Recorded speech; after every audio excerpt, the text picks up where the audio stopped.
and what gets you to do the things that you might not feel like doing, but you know you got to do them. So let's talk about my heels today, since that is part of this, and we'll be right back. Okay, so these are the heels today. They are a blue strappy sandal, and yes, my husband got them for me. No special occasion except for I needed blue shoes, I suppose. So I like the crisscrossy strap, and actually pretty comfortable. They stay on and I don't slide around in them and stuff. So yeah, that's the shoe for today. Okay, so we're back and talking about commitment to things that we might not be real excited to have to do, but we know that it will pay off. And it's interesting because the job that I went to today is a job where I don't always have to go in. It depends if there's patients for me to see. So it's kind of a bonus if I end up not needing to go in, but I actually enjoy the job, so I don't mind going. So it's always kind of a, rolling of the dice on the days that I'm ready to go to this job, whether or not I'm actually going to need to go in. And one of the things that became kind of a more exciting way to look at it for me each of these days is saying, God, you know where I need to be today. So if there's something that I can do or learn or whatever in a situation where I'm at work, then send me there. And if you want me at home working on my writing, then keep me home. But I just trust that you're going to do what you need to do to fulfill whatever your purpose is. And it just kind of takes a lot of that angst or indecision or trying to figure things out, and just let God decide and just trust him. And so today I went in. I ended up only having a couple of kids to see, but the lesson was perfect that I learned from the sergeant that I was working with today. So this is at a military base, and I am not military, I'm civilian, but I help take care of some kids at kind of like a military boarding school. And the sergeants that I work with are just awesome.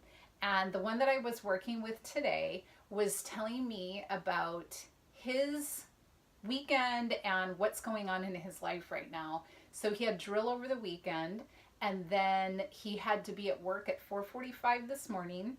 And then tonight he has class from 3 to 10 p.m. because he wants to be a PA. He needs to take a bunch of prerequisite classes to get there, and I think he's on his last one.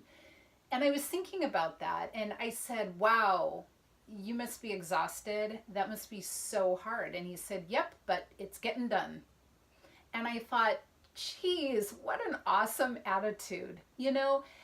We all have things in our lives that we want to do, things that we feel like we're excited to do. And I think everybody has a sense of wanting to have a purpose or feel like you're doing something good and leaving a good name for yourself in this world, or just helping people.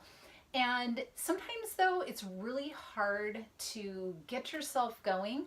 And I think that there's a lot of stumbling blocks along the way. One of the things that I help people with a lot is their health, because I really feel like if you just feel crappy and yucky and you're not having energy, it really is a distraction and a deterrent from being able to go do your purpose. So one of the things that I love to do is try to help people to feel better, which really gets you ignited to go do what you really want to do. But even that starts with a commitment, not a feeling. And I think the danger is we wait for a feeling, because we all get those little moments of excitement and I'm ready to do this. But when we wait for that, then we are only riding on fumes of feelings rather than a commitment that says, even when these feelings are gone, I'm still committed to doing it because I know what it's going to be for me down the road. And I've said this in several posts lately because it was really sticking to me in my head, is that if you want to see what somebody's life is like 5, 10, or 20 years from now, you'll see what it was that they were committed to. So whatever you commit to now is what you're going to see bearing fruit down the road, or what your life will look like down the road. And if you don't have any commitment to anything, or you're just sort of floating through life, well, guess what? 5, 10, 15 years, whatever it is, you'll be floating. So it takes a commitment. It takes a set mind that even when it's not easy, I'm going to still do this. Or even if I trip and I don't do it perfectly, I'm not just giving up altogether. I'm going to continue to get back on the bike, get back on the horse, continue on, keep forging ahead and doing what you need to do. And for me, I relate this right now to my desire to write a program, and it's been something that I have had in my mind. I cannot for the life of me get it to all gel into one cohesive picture in my mind, but it dawned on me that that shouldn't stop me from moving forward. So if God asked me to do this, then I need to sit down and just do the writing, and he's going to progress this in the direction he wants it to go. But I can't wait for the feeling to just surge in me to go right. I have to commit first that I'm going to do this.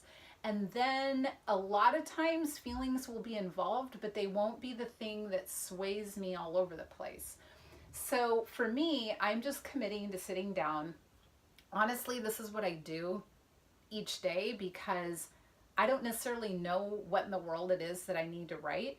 So I sit down, I pray, and I say, God, you want me to do this? You need to give me the words. This is your thought, your plan, and I just am here to be the vessel for it to come out. And I know I don't have it within me in order to do this, so I'm asking for you. And the neat thing is, in the Bible, it says that God did not give us a spirit of fear, but a spirit of power and love and self-discipline. So that means we have it in us to be able to do the things that he asked us to do if we have power and self-discipline.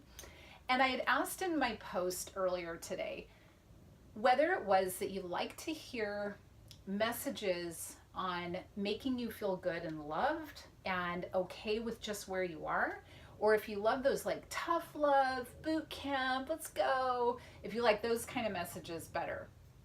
And it kind of occurred to me as I was driving back from work that if I don't feel loved and don't sense that God has a purpose for me, it is very hard for me to be committed. So for my particular situation that I'm talking about, I had to go through a process of realizing that my choices, my kind of leaving God out of a lot of things in my past. I always went to church, but I didn't really incorporate him into my decision making and things in my life, it seemed. And once I really realized that God loves me, he loved me when I was at my lowest, and he saved me in that moment. That kind of love makes me trust him, and therefore I want to commit my life to him and commit my purpose and plan and everything to him. And it comes out of that feeling of love. And I think that's sometimes where we get a little bit backwards, is sometimes we think that, well, I just have to commit to this. But if you really haven't kind of resolved some of the issues of your security, then it's probably going to be hard for you to move forward in that area. And so I just encourage you to look into that, consider it. It might sound really lofty and kind of hard to get a grip on. I can certainly do more videos talking about that, or you can send me a message, but I just hope that that gives you some sense of direction and purpose, and that you are willing to commit to whatever it is that you are hoping for down the line 20 years from now, and that you don't just float, because we all want to have something down the road. We all want to have something when we're, old and gray, that we can look back and say, yeah, that was awesome. It was hard work, but I got it done, and I did what I knew I wanted to do, and I set out to do, and I didn't let fear stand in the way. And that is something incredible. So I just hope that you have a wonderful day today, and God bless you in all you do. Thanks so much for watching. I'd love it if you would subscribe or follow.